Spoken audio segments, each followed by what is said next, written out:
She said, "We're breaking up, but you still have to take care of me like before." I replied, "Sure." That night she texted me, "I'm so hungry, I really want pizza. Can you bring some over?" I answered, "Okay, wait 30 minutes. Half an hour later, when the pizza arrived, she started calling me non-stop.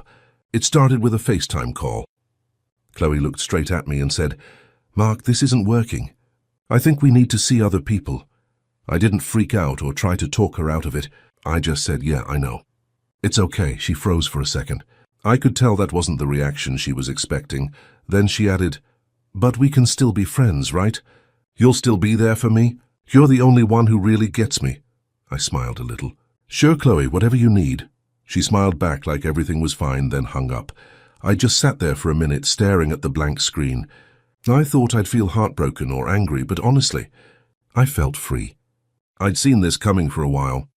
The calls getting shorter, the excuses piling up, the way she talked to me only when she needed something. So no, it didn't hurt. If anything, it felt like I'd finally gotten my life back. But I also knew one thing. Chloe wasn't done with me yet.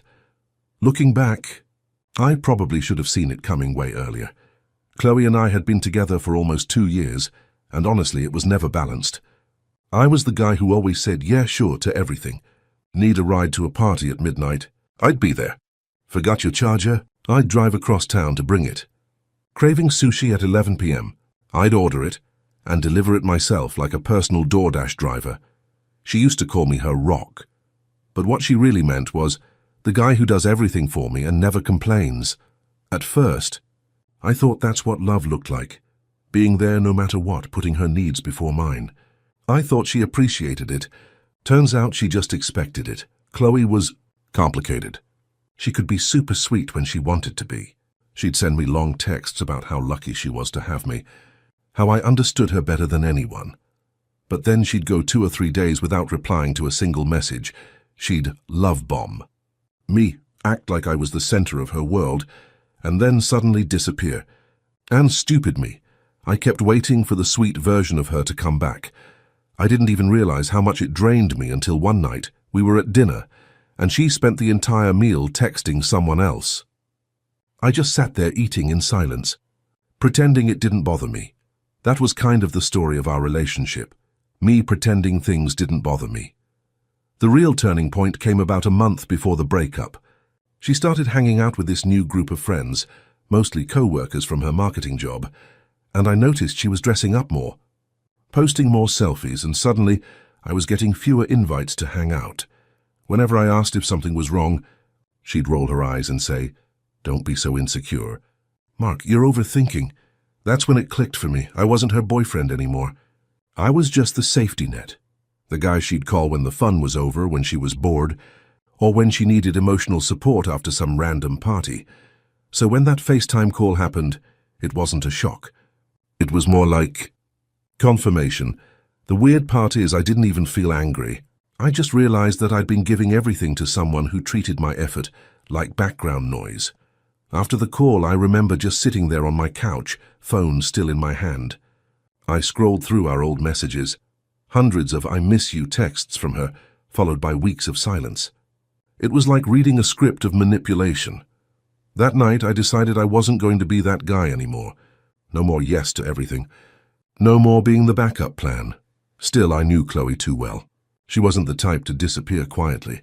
She liked control, and losing that control would bother her more than losing me. So yeah, I was ready. I didn't know how or when she'd test me, but I knew it was coming, and of course, it didn't take long. That same night, not even 12 hours after the breakup call, I got a text from Chloe. It popped up on my screen at 10:37 p.m. "Hey, I'm starving. I've been craving that truffle pizza from Carbone so bad. Can you please bring me one? You know how I get when I'm hangry." I just stared at it for a second and laughed out loud. I knew this was coming, her test. She wanted to see if I'd still jump whenever she snapped her fingers. Old me would have grabbed my keys right away. But that version of me didn't exist anymore, so I replied, "No problem. I'll have it there in 30. I could almost imagine her smiling at her phone, thinking she still had me wrapped around her finger, except this time I had a different plan. I opened Uber Eats, ordered exactly what she wanted. The truffle pizza, a San Pellegrino and tiramisu for dessert. Then in the special instructions box I wrote, "Please charge the recipient directly. She will pay. Do not leave food without payment." Then I hit confirm. About half an hour later, my phone lit up, not from her text but from Uber Eats, order delivered. 5 minutes after that, Chloe called once, twice, 3 times. Then the messages started coming in. "Mark, what the hell? The driver said I had to pay? Are you serious right now? I thought you said you'd bring it." I didn't reply. I just sat there on my couch sipping a beer and watching the notifications pile up. She kept calling, 10 times, maybe more. I didn't answer a single one. I wasn't doing it to be cruel. I just wanted to send a message, and a simple one. "You don't get to keep the benefits of me after you break up with me." A couple of hours later, I finally texted back, "Hey, did you get your pizza?" No response. Then 5 minutes later, "You're unbelievable." I didn't even bother replying to that. Honestly, it felt weirdly satisfying. Not because I was trying to get revenge, but because I'd finally drawn a line. I wasn't angry. I wasn't bitter. I was just done playing her little emotional games. The next day, my friend Aaron came over, and I told him what happened. He laughed so hard he nearly spilled his coffee. "Dude, that's the most polite revenge I've ever heard. You literally gave her what she wanted, just with adult rules." "Exactly," I said. "She wanted pizza, she got pizza. She just had to pay for it herself." We both cracked up, but deep down, I knew this wasn't over. Chloe wasn't the kind of person to take humiliation lightly, especially not when it came from someone she thought she had control over. Sure enough, later that evening I got another text from her. "Call me. We need to talk." I didn't. Instead, I muted her notifications and went about my day. I wasn't sure what she'd say next, but part of me already knew. She'd try to guilt-trip me, twist the story, make me feel like I'd done something wrong. And honestly, I was kind of curious to hear what that would sound like, because for the first time, I wasn't scared of what she'd say. I had my peace back, and she hated that. The next evening, my phone started lighting up again, Chloe calling. At first, I ignored it, but after the 5th call in a row, I picked up. The second I said hello, she exploded. "What the hell, Mark? A $75 pizza, and you sent the delivery guy to me. He said I had to pay for it." I was standing there in my robe, completely embarrassed. I kept quiet. She wasn't calling for a conversation. She was calling to perform.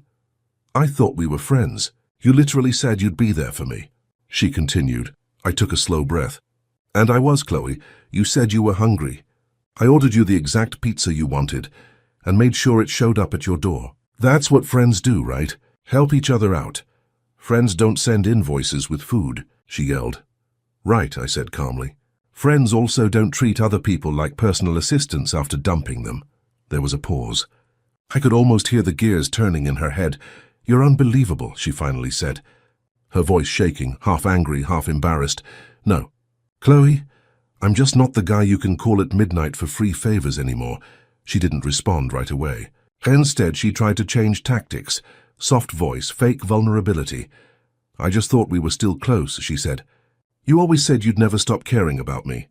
"I didn't stop caring," I said. "I just stopped doing things that make me feel like crap." Then she hit me with, "You've changed." "Yeah," I said. "That was the point." She was quiet again. Then, out of nowhere, she said, "You know what? I was having a rough night, and all I needed was some comfort. You used to understand that. I guess I was wrong about you." That line made me laugh a little, not out loud, but the kind of laugh you do when something just confirms everything you already knew. I said, "You weren't wrong. Chloe, you just assumed I'd never learn." Then she hung up. I figured that was the end of it. But about 20 minutes later, she texted me again. "You embarrassed me in front of the delivery guy. He knows me. He delivers here all the time." Then another one. "I had to borrow cash from my roommate because my card wasn't nearby. Do you have any idea how that made me look?" I didn't reply. 5 minutes later, another message. "I can't believe you're enjoying this." That one I did answer. "I'm not. I'm just done pretending we're still together when we're not. You wanted space, remember? This is what space looks like." She left me on red after that, but an hour later she called again, this time crying. "I just don't get it," she said. "You said we'd always have each other's backs." "Yeah," I said quietly. "And we did. Until one of us stopped being honest about what that meant." "Are you saying this is my fault?" "I'm saying I said slowly. You can't end a relationship and still expect the same treatment you had inside it. That's not friendship, Chloe, that's convenience. She didn't say anything for a few seconds, then hung up again. That was the last time I heard her voice, but honestly, that whole conversation wasn't about pizza. It was about control. She wasn't mad about the $75. She was mad that for once I made the decision, and she couldn't twist it, and that realization. That's when I knew. The breakup didn't happen when she said, "We should see other people." It happened the moment I stopped being her backup plan. After that last call, I didn't hear from Chloe for about a week. No texts, no late night "I miss you" messages. Nothing. Honestly, I expected at least some kind of guilt trip or emotional bait. But it was just silence. Then, one afternoon, my buddy Aaron sent me a screenshot from Instagram. Chloe had posted a photo of a half-eaten pizza box with a caption that said, "Some people change for the worse." He texted, "Bro, this about you?"